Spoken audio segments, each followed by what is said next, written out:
آمنوا بما أنزلت مصدقا لما معكم ولا تكونوا أول كافر به ولا تشتروا بآياتي ثمنا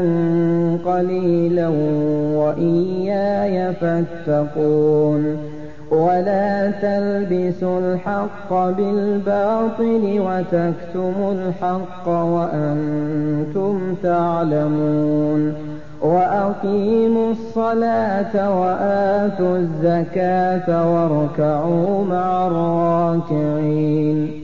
أتأمرون الناس بالبر وتنسون أنفسكم وأنتم تتلون الكتاب أفلا تعقلون واستعينوا بالصبر والصلاة وإنها لكبيرة إلا على الخاشعين الذين يظنون أنهم ملاقو ربهم وأنهم إليه راجعون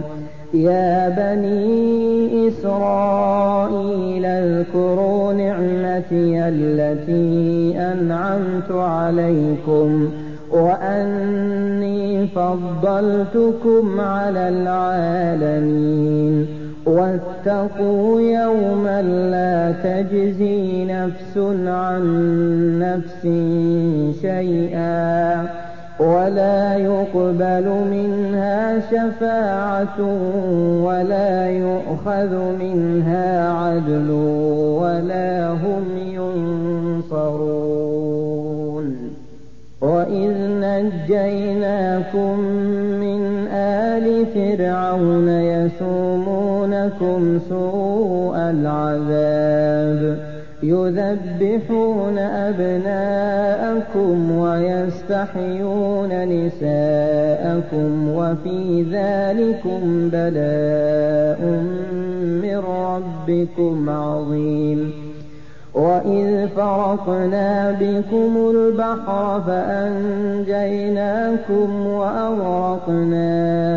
آل فرعون وأنتم تنظرون